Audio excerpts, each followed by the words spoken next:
Shalom, peuple de Dieu, mes frères et sœurs, que le Seigneur Jésus-Christ vous bénisse abondamment. Nous ne cessons, comme promis, de vous donner notre pain quotidien. Rappelez-vous que nous sommes l'Église de Dieu vivant au Congo.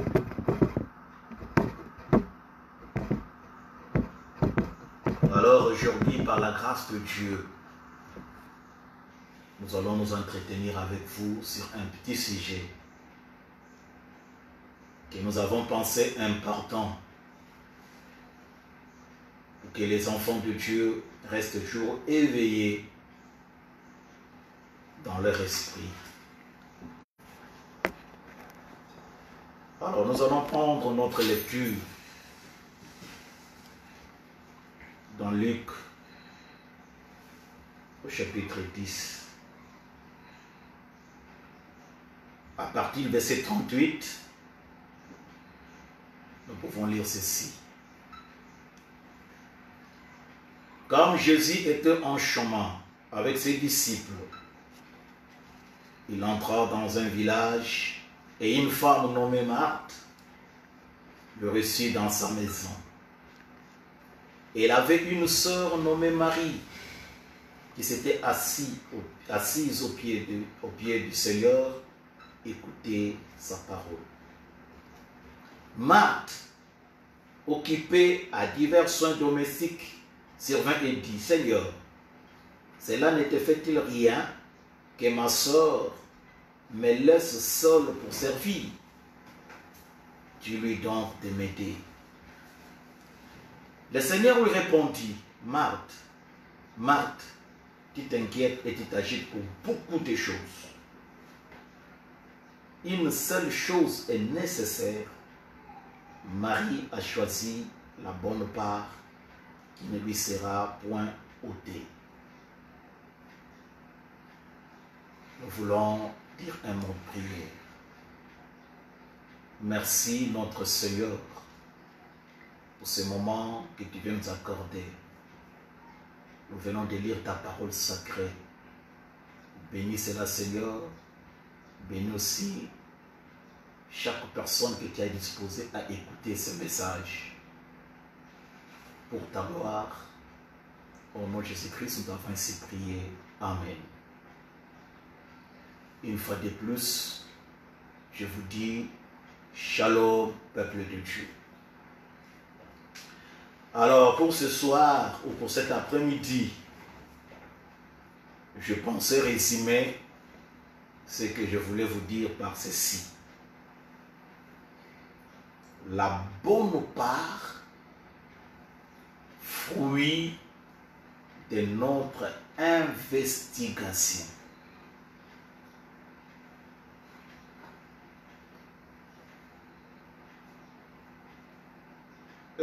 Je veux vous parler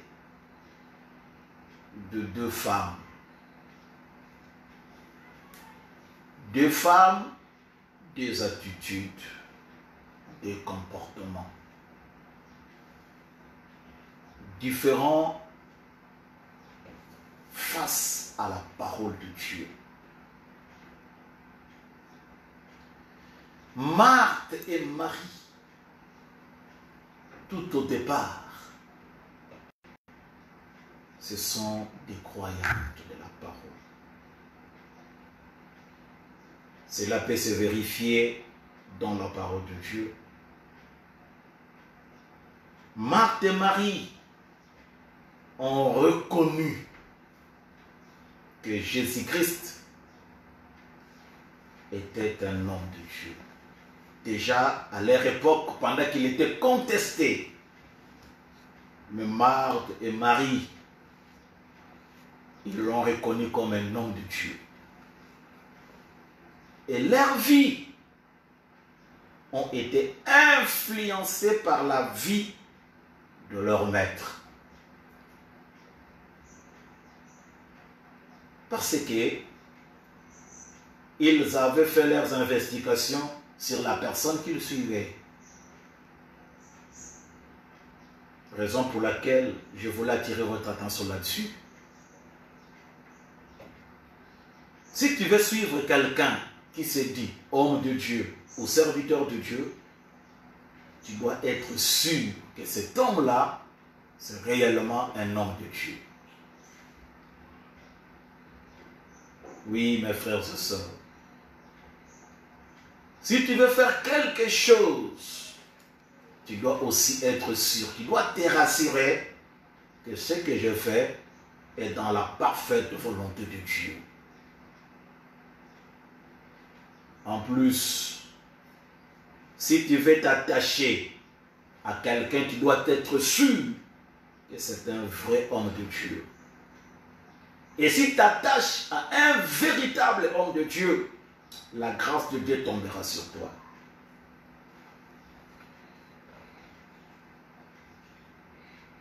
Comprenez ceci, mes frères et sœurs.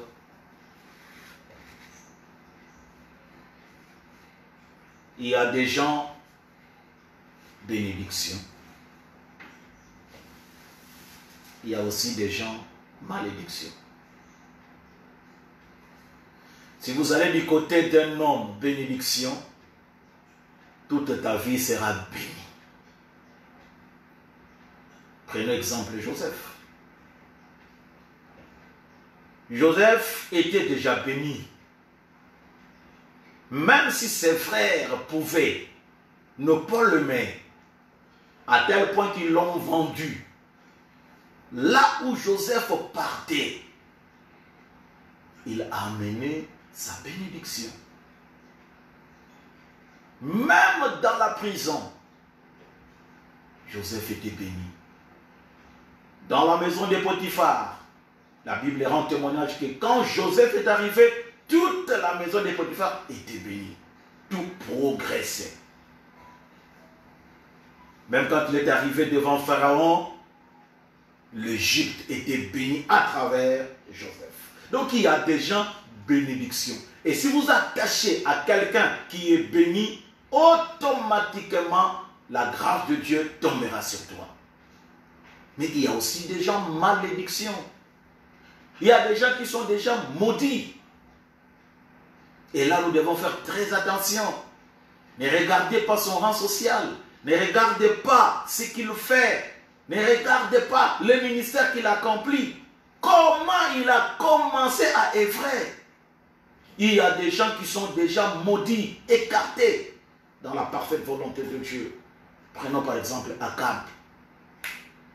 C'est un grand chef. Il était roi dans son époque. Mais c'était un homme de compromis. Regarde son mariage. Lui qui était israélien. Mais il s'est engagé à aller prendre une femme païenne. C'était déjà un homme de compromis. Regarde au temps de son règne. C'est à travers le règne d'Akab que Israël s'était plongé dans l'idolâtrie. Il a amené le peuple dans la malédiction parce que lui-même était maudit. Akab, il a voulu même entraîner Josaphat à la mort parce qu'il était déjà maudit. Et quand vous attachez à un homme bénédiction, la bénédiction de Dieu retombera sur toi. Vous attachez à un homme malédiction, la malédiction de Dieu aussi tombera sur toi. Mais remarquez, ces deux femmes devant le Seigneur, je vous dis que ce sont de deux femmes, deux attitudes, deux comportements. Le deux étant devant le Seigneur, Dieu qui avait la parole du jour à cette époque-là. Mais chacune d'elles avait une attitude propre à elle-même. Or, la bénédiction ou le miracle va de pair avec l'attitude que l'homme présente face à la parole de Dieu. C'est l'attitude qui produit les miracles. Alors, qu'est-ce qui s'est passé avec ces deux femmes? La Bible dit que quand Jésus est arrivé, Marthe l'a reçu. C'est une bonne chose.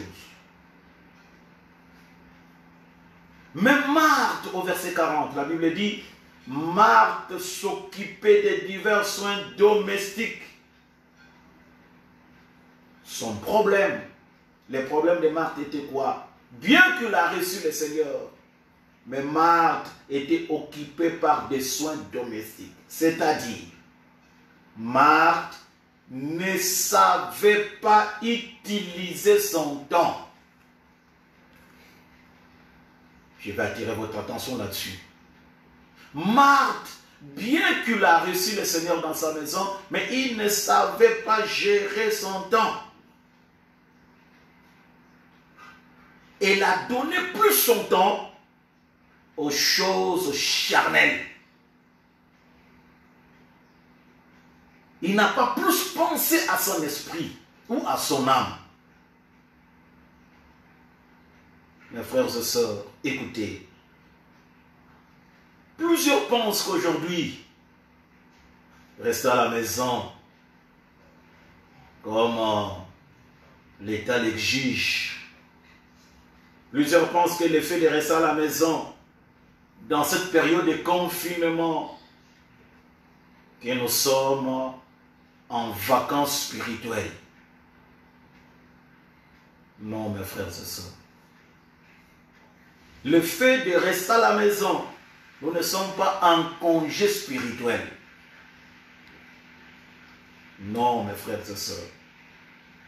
Déjà dans la Bible, il est dit, là où 2 ou 3 sont assemblés à mon nom, je suis au milieu d'eux.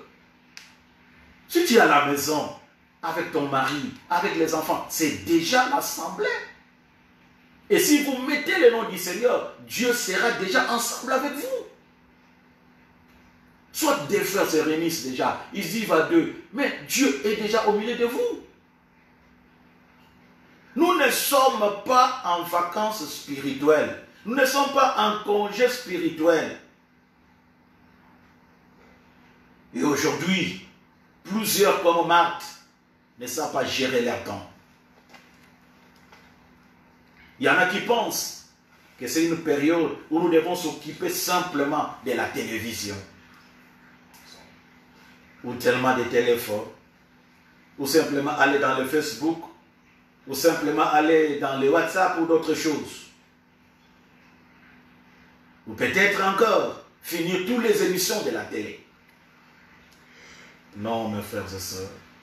Au contraire, c'est temps ici. Ça devait nous profiter. Ça aurait nous profité pour rechercher la bonne part. Parce que je vous parle de la bonne part qui doit être fruit de notre investigation.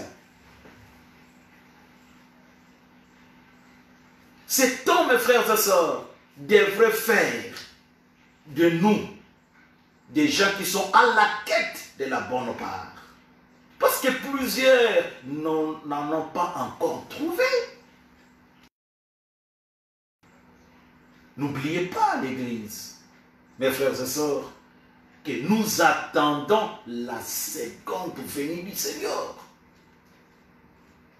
Mais pendant que nous attendons la seconde venue du Seigneur, prendre quelle épouse? Chapitre 5, le verset 27. Il recherche une épouse sans tache, ni ride, ni rien de semblable. Et pensez-vous que tel que nous sommes là, vous êtes déjà prêts à recevoir le Seigneur? Et si le Seigneur venait dans ce temps de confinement, pensez-vous qu'il sera parmi cette épouse-là propre? Oh, il y en a, mes frères et sœurs. Comme la Bible le dit dans Luc, au chapitre 18, si je peux me permettre de lire cela. Luc 15, au verset 18. Si je peux me permettre de lire cela, je crois au verset 8. Il dit, ou quelle femme, si elle a 10 drachmes et qu'elle en perd une, n'allume une lampe, ne balaye la maison et ne cherche avec soin jusqu'à ce qu'elle retrouve. Lorsqu'elle a retrouvé, elle appelle ses amis, ses voisins et dit, réjouissons-nous avec moi, car j'ai retrouvé la drachme que j'avais perdue. Mes frères et sœurs, cette parabole me concerne. Pendant ces temps de confinement, je vous ai dit qu'elles ne sont pas en vacances spirituelles. Ça serait plus un temps pour chaque croyant, pour chaque frère, pour chaque sœur, de rentrer dans l'examen en soi-même. Ce serait un temps de s'examiner en profondeur pour voir votre relation avec le Seigneur. De vérifier notre état spirituel. Qu'est-ce que la Bible nous dit? Dans 2 Corinthiens chapitre 5. 2 Corinthiens chapitre 13. Qu'est-ce que la Bible nous dit dans 2 Corinthiens chapitre 13? Je vais le lire rapidement pour vous. Prenons le verset 5. La Bible dit ceci. Examinez-vous vous-même pour savoir si vous êtes dans la foi. Éprouvez-vous vous-même. Ne reconnaissez-vous pas que Jésus-Christ est en vous? En moins peut-être que vous soyez réprouvés. Mais j'espère que vous reconnaîtrez que nous ne sommes pas réprouvés. Oui, mes frères et sœurs. Je disais, ce temps, ça aurait nous profité. Et ça devrait nous profiter pour que nous puissions nous examiner en profondeur, voir nos relations avec Dieu et vérifier notre état spirituel. Chacun devait s'examiner pour voir s'il est dans la foi. La foi peut faire naufrage. Surtout dans des temps comme celle-ci, où vous n'avez pas l'occasion de nous réunir ensemble. Mais la foi peut faire naufrage. Mais il est temps de garder la foi. La foi peut se conserver. Mais comment la foi peut se conserver? C'est en examinant toujours, en regardant en profondeur, en sondant les Écritures, en lisant toujours ta Bible. Comprenez, mes frères et sœurs, que nous ne sommes pas en vacances spirituelles. Non. Les chrétiens est toujours actif pour les choses de Dieu.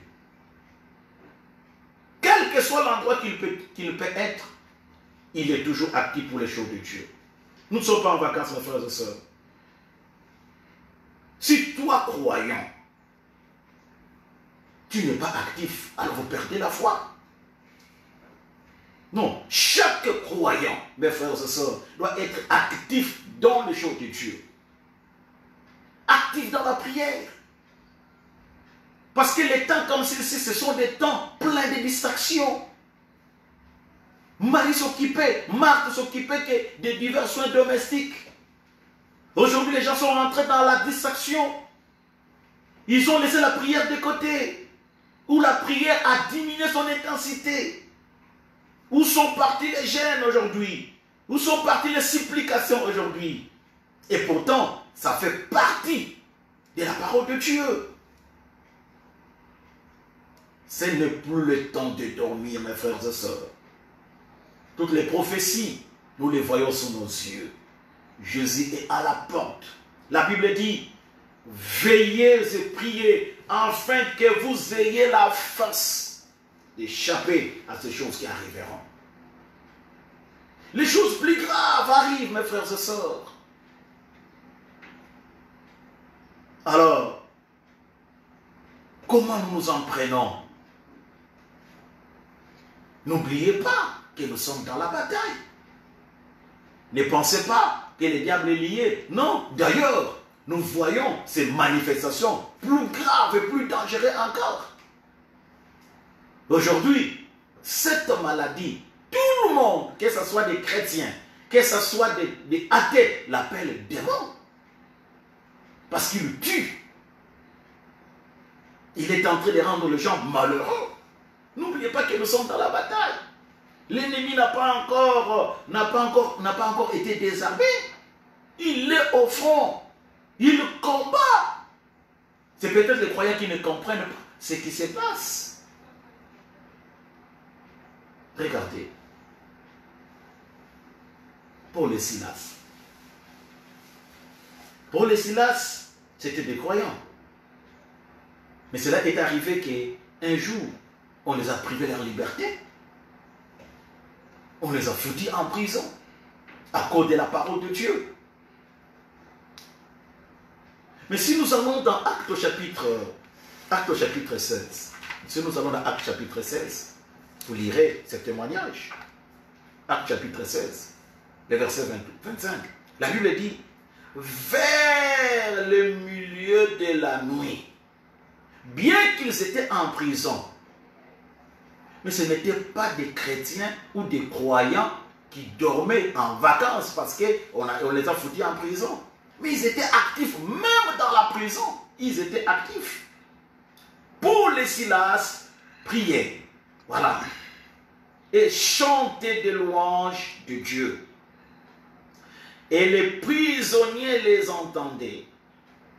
Même pendant qu'ils chantaient, les prisonniers les entendaient. Tout à coup, ce fut un grand tremblement de terre, en sorte que le fondement de la prison fut ébranlé. Au même instant, toutes les portes s'ouvrirent et les liens de tous les prisonniers furent rompus. Le geôlier se réveilla et lorsqu'il vit les portes des prisons s'ouvrir, il tira son épée, il allait se tuer et pendant que les prisonniers pensaient que les prisonniers étaient s'enfuis, mais Paul cria d'une voix forte, n'était fin point de mal, nous sommes tous là. Nous sommes tous ici. Alors le geôlier, ayant demandé de la lumière, entra précipitamment et se jeta tout tremblant aux pieds de Paul et Silas. Il leur fit sortir et dit, Seigneur, il appelle Paul et Silas Seigneur à cause de leur activité. Que faut-il que je fasse pour être sauvé? Voilà. Même les geôliers voulaient le salut. Pendant que Paul était en prison avec Silas, ils ne sont pas restés mous. Bien que leur liberté était privée, mais dans la prison, la Bible rend témoignage qu'ils priaient, qu'ils chantaient. Et que s'est-il passé?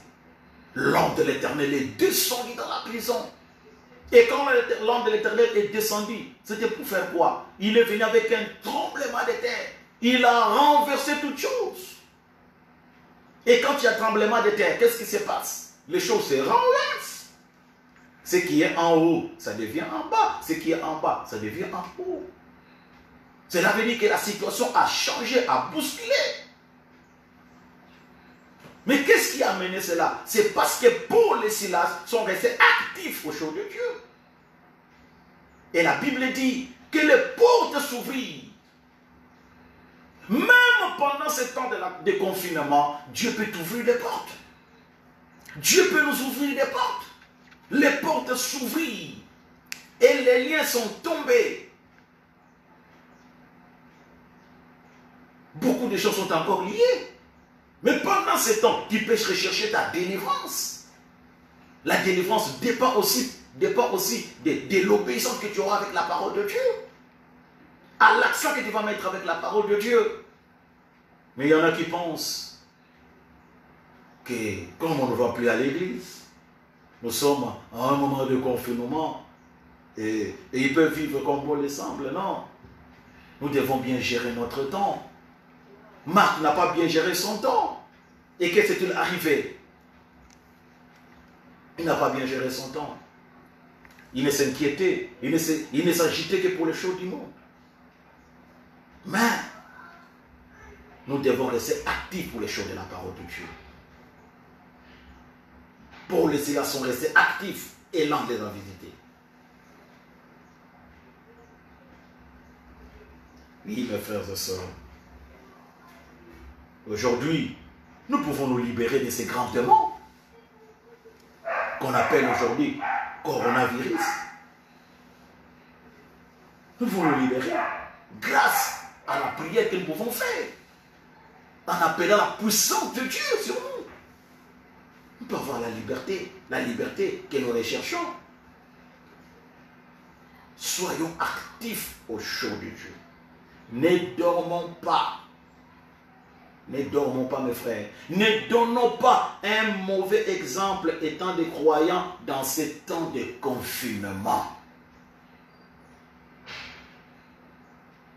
Regardez, mes frères et sœurs. Les gens sont pleins des excuses. Comme les paraboles de Luc 14. Pendant qu'on était invités, mais chacun donnait son excuse. Aujourd'hui, les gens donnent les excuses. Ils disent, je n'ai pas le courage de beaucoup prier parce que je ne veux pas à l'église. Non, la prière n'est pas liée avec l'église. C'est le lieu de culte qu'on a momentanément suspendu, mais on n'a pas suspendu la prière. Non, la Bible dit, priez sans cesse. Au contraire, c'est dans ce temps ici que nous devons nous exercer davantage dans la prière.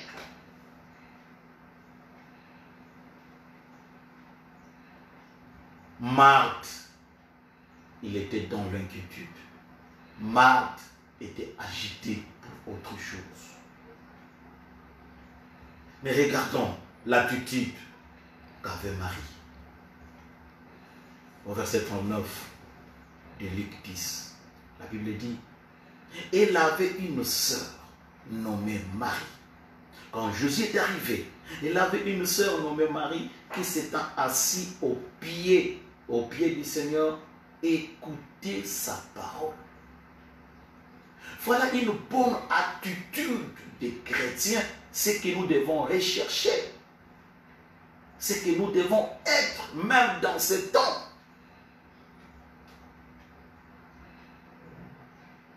L'attitude de Marie face à la parole de Dieu. Marie assise au pied du Maître, écoutant la parole. Marie, c'est l'attitude de véritable chrétien. C'est l'attitude que je veux que vous preniez, mes frères et sœurs. Que vous adoptez l'Église. Toujours en prière. Toujours en prière. Toujours en méditation. Toujours en lecture. Toujours en écoutant les bandes. En lisant les brochures. C'est ça qui fait grandir un chrétien. Elle était toujours assise à examiner sa vie.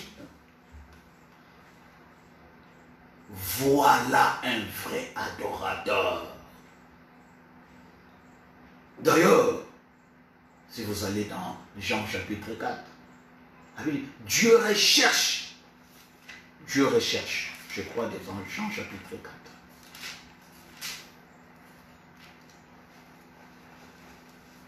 Écoutez, Jésus a dit, l'heure vient, elle est déjà venue, où les vrais adorateurs adoreront le Père en esprit et en vérité, car ce sont là les adorateurs que le Père demande. Dieu est esprit. Il faut que ceux qui l'adorent, l'adorent en esprit et en vérité.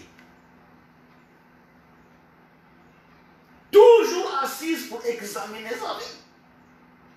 Voilà les vrais adorateurs qui sont toujours en parfaite communion avec leur maître. Dieu est esprit. Partout tu peux te trouver. Tu peux adorer ce Dieu-là. Même à la maison, tu peux l'adorer.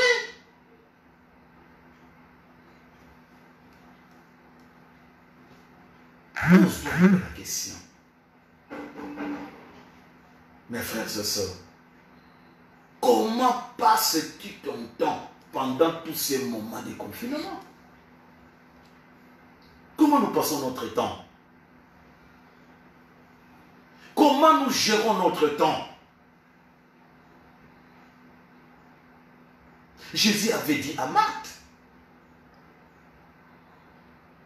au verset 41, il dit, le Seigneur lui répondit, Marthe, Marthe, tu t'inquiètes et tu t'agites pour beaucoup de choses. Pose-toi la question, mes frères et sœurs. Comment passes-tu votre temps? Marthe, bien que le Seigneur était là, regarde l'attitude qu'elle avait prise. Regardez l'attitude de Marie. Jésus a dit à Marthe, tu t'inquiètes et tu t'agites pour beaucoup de choses. Mais une chose est nécessaire. Une chose est nécessaire. Écoutez-moi l'Église. Une chose est nécessaire. Comme l'a dit Jésus, Marie a choisi la bonne part.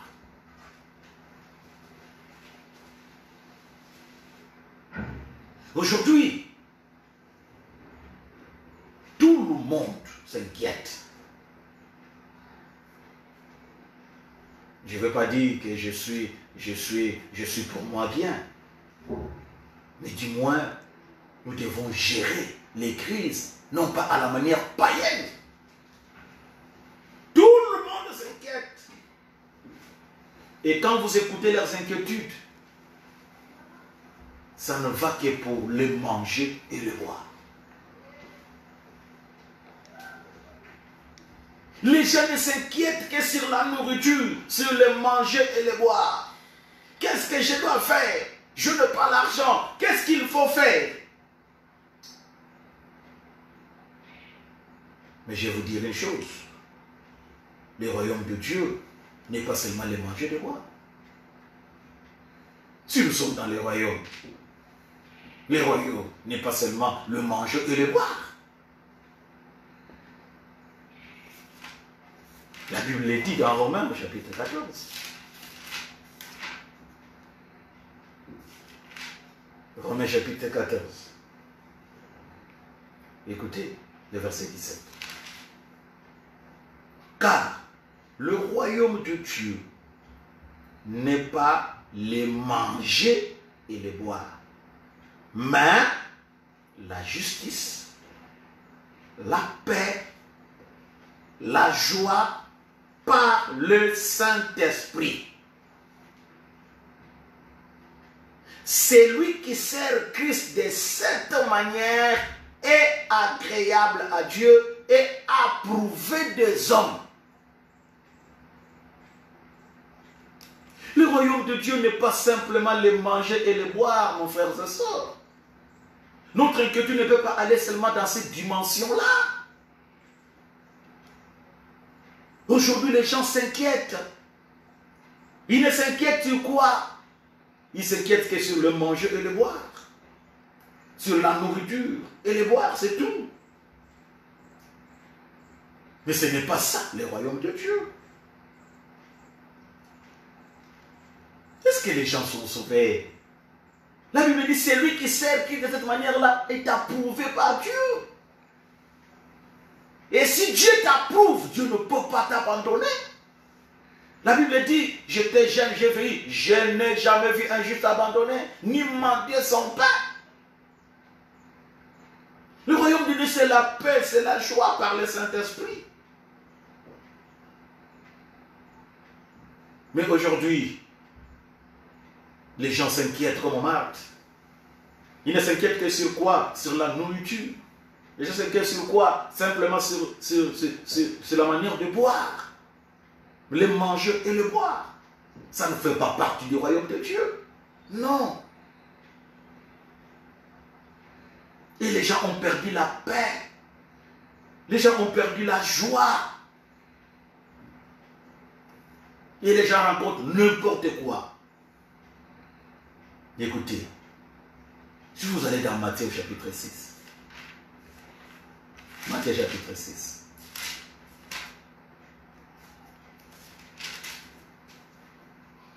Le verset 25. Écoutez. C'est pourquoi je vous le dis.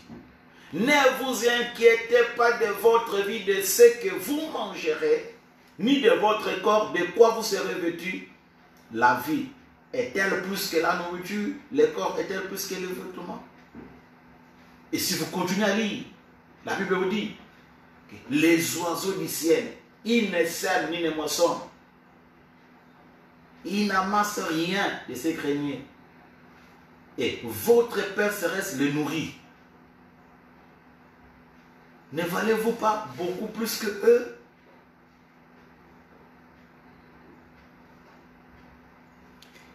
Mes frères et sœurs, vous allez me dire, mais l'oiseau saute, il va chercher. Mais rien n'est impossible à Dieu.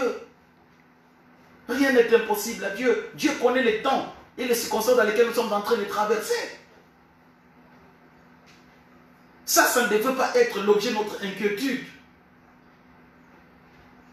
Et quand nous allons au verset 32, la Bible dit quoi? Prenez le verset 31. Ne vous inquiétez donc point et ne dites pas que mangerons-nous, que boirons-nous, de quoi serons-nous vêtus. Verset 32. Car toutes ces choses, ce sont des païens qui les recherchent. Votre Père Céleste sait. Oh, gloire à Dieu. Parce que nous avons quelqu'un qui connaît nos difficultés. Nous avons quelqu'un qui connaît nos problèmes. Il y a quelqu'un qui connaît tes difficultés. Il y a quelqu'un qui connaît tes manquements. Votre Père Céleste sait que vous en avez besoin.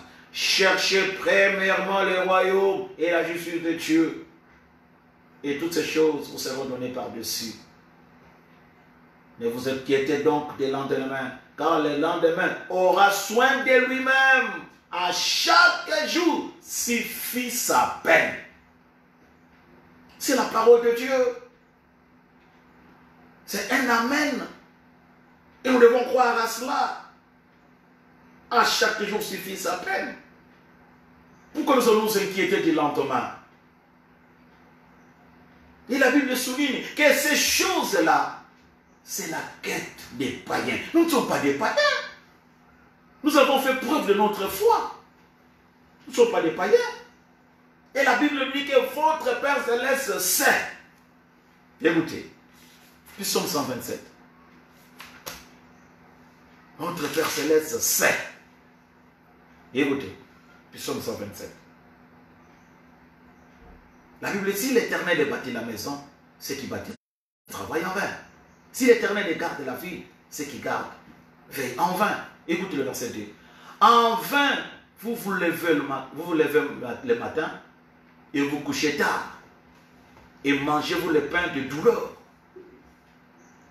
Il en donne autant à ses bien-aimés pendant leur sommeil. Même pendant que nous sommes libres, pendant que nous travaillons, nous devrons toujours mettre Dieu devant.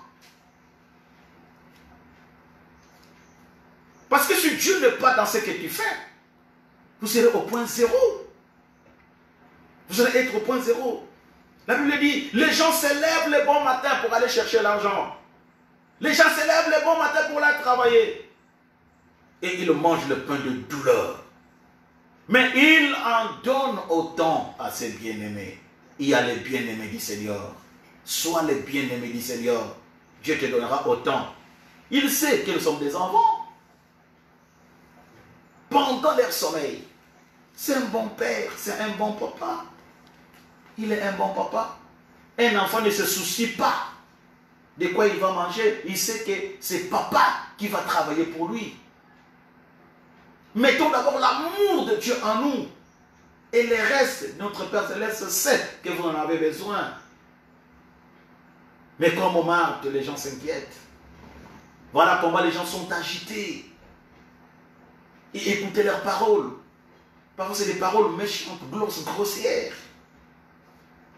Non, mes frères et sœurs. Étant des chrétiens, des croyants, nous devons méditer. Ne restons pas agités, mais soyez assis comme mon mari qui écoutait la parole de Dieu tout en méditant sa vie. Aujourd'hui, la puissance de Dieu est étouffé par les inquiétudes. Les inquiétudes étouffent la puissance de Dieu. La Bible donne une parabole du semeur.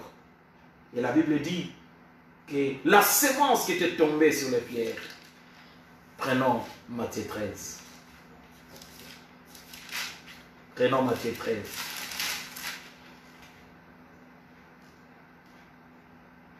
Allons au verset 22. Voilà, écoutez.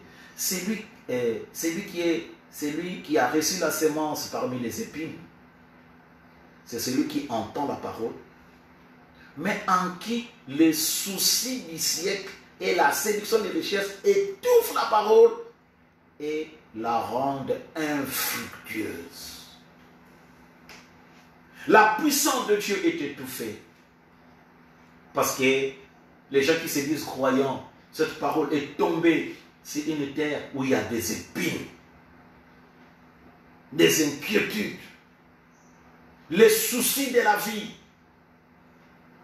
Les gens ne s'inquiètent que sur les choses charnelles comme Marthe. Ils ne regardent pas du côté spirituel comme Marie. Mais nous sommes appelés, l'Église du Seigneur, à choisir la bonne part, à commencer à faire notre investigation.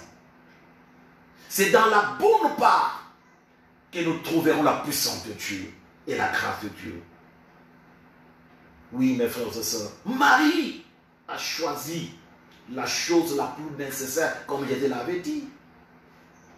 Il a dit à Marthe, elle a appelé Marthe 2 fois avec insistance. Le Seigneur dit à Marthe, Marthe, Marthe, tu t'agites, tu t'inquiètes, tu t'agites sur beaucoup de choses. Une chose est nécessaire. Est-ce que nous avons déjà trouvé le nécessaire pour notre vie spirituelle? As-tu déjà trouvé l'essentiel pour ta vie? La bonne part que Marie avait trouvée, Jésus a dit, ça ne sera jamais ôté.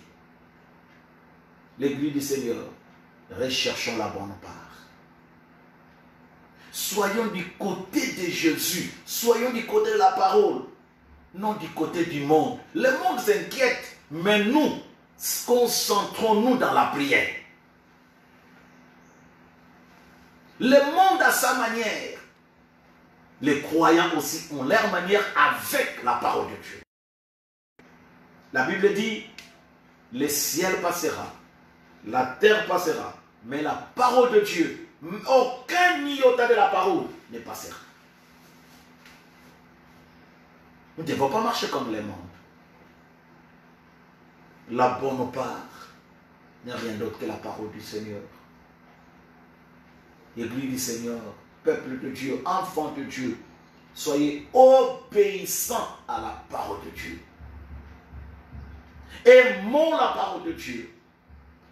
Vivons selon la parole de Dieu. Car dans la parole de Dieu, il y a tout. Il y a la vie.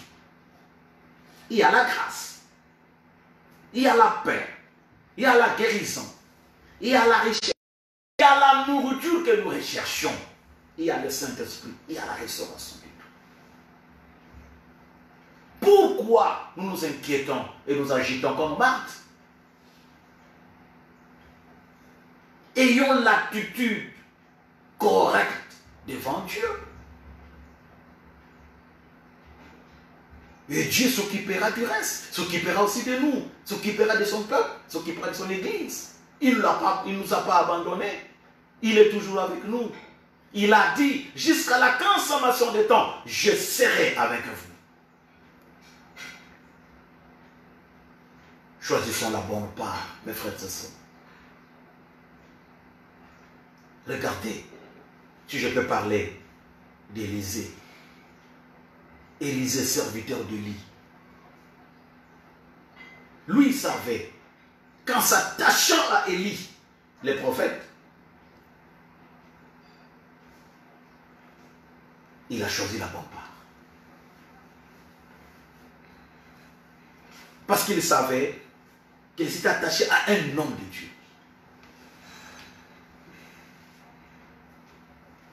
Et même de l'autre côté du Jourdain, Élisée a demandé la bonne part. Les doubles portions. Oui, mes frères et sœurs. Il est temps de choisir la bonne part pour que nous puissions recevoir les nécessaires de notre vie. Que le Seigneur vous bénisse.